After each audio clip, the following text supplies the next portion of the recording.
حضرت ابو حازم مکی رحمۃ اللہ علیہ کے حالات و مناقب۔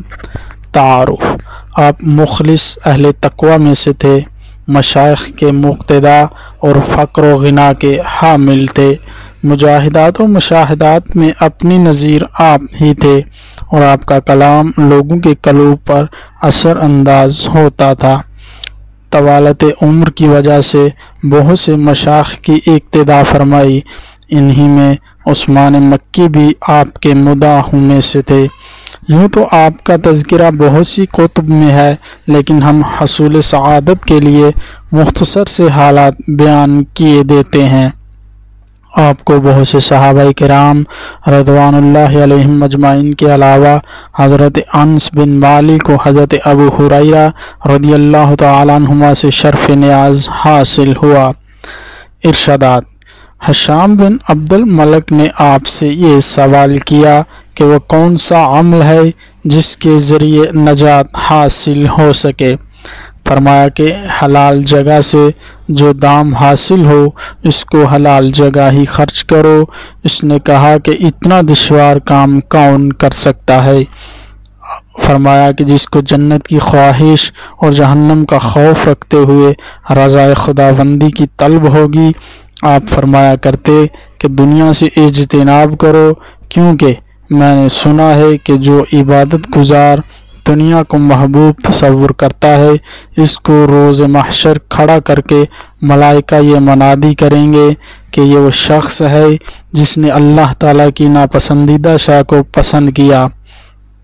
فرمایا کہ دنیا میں ایسی کوئی شے نہیں جس کا انجام غم و اندو نہ ہو، کیونکہ دنیا میں ایسی کوئی چیز پیدا نہیں کی گئی جس کا انجام حزن و ملال نہ ہو، اور دنیا کی حقیر سے حقیر شے بھی انسان کو اپنی جانب اس درجہ مائل کر لیتی ہے کہ جنت کی بڑی چیز بھی توجہ کا باعث نہیں بنتی۔ اللہ فرمایا کہ تمام چیزوں کا دار و مدار صرف دو چیزوں پر منحصر ہے، ایک تو وہ جو میرے لیے ہے اور دوسری وہ جو میرے لیے نہیں ہے۔ خواہ میں اس شے سے کتنا ہی دور نہ بھاگوں پھر بھی وہ مجھ تک پہنچے گی، اور جو دوسروں کے لیے ہے خواہ میں اس کے حصول میں کتنی ہی سعی کر لوں کیوں نہ کر لوں وہ مجھے ہرگز حاصل نہیں ہو سکتی۔ فرمایا اگر میں دعا کرنے سے محروم ہو جاؤں تو اس کی عدم قبولیت سے مجھ پر شدید مشکلات آ پڑیں۔ فرمایا کہ اے لوگو، تم ایسے دور کی پیداوار ہو جو فعل کو چھوڑ کر قول پر راضی ہو جاتے ہیں اور عمل کو ترک کر کے علم پر مسرور ہونے کا دور ہے۔ اللہ اکبر! اس لیے تم بدترین لوگوں میں اور بہترین دور میں ہو۔ اللہ اکبر! ایک شخص نے جب حال دریافت کیا تو فرمایا کہ میرا حال اللہ تعالیٰ کی خوشنودی حاصل کرنا اور مخلوق سے بے نیاز رہنا ہے، اور جو خدا تعالیٰ سے راضی ہوتا ہے وہ مخلوق سے بے نیاز رہتا ہے۔ آپ کی بے نیازی کا یہ عالم تھا کہ ایک دن قصاب کی دکان کی جانب سے جس کے پاس بہت عمدہ گوشت تھا گزر ہوا، اور آپ کی نگاہ گوشت کی طرف اٹھ گئی تو قصاب نے عرض کیا کہ بہت نفیس گوشت ہے، خرید لیجئے۔ فرمایا کہ میرے پاس رقم نہیں ہے۔ اس نے عرض کیا کہ قرض لے جائیے۔ فرمایا کہ پہلے میں اپنے نفس کو قرض کی مہلت پر تو راضی کر لوں۔ اس نے کہا کہ بس اس غم میں آپ سوکھ گئے اور ہڈیاں نکل آئیں۔ فرمایا اللہ اکبر! فرمایا کہ اس کے باوجود میں قبر کے کیڑوں کے لیے بہت کافی ہوں۔ اللہ اکبر!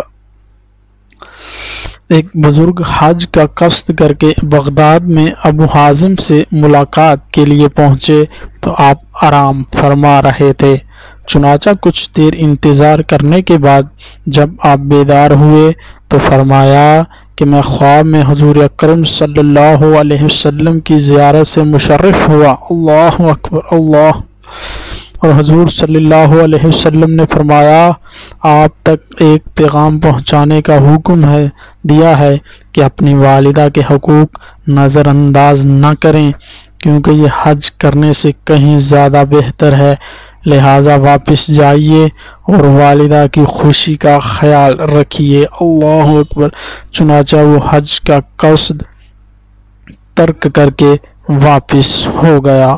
اللہ اکبر کبیرہ، اللہ اکبر کبیرہ۔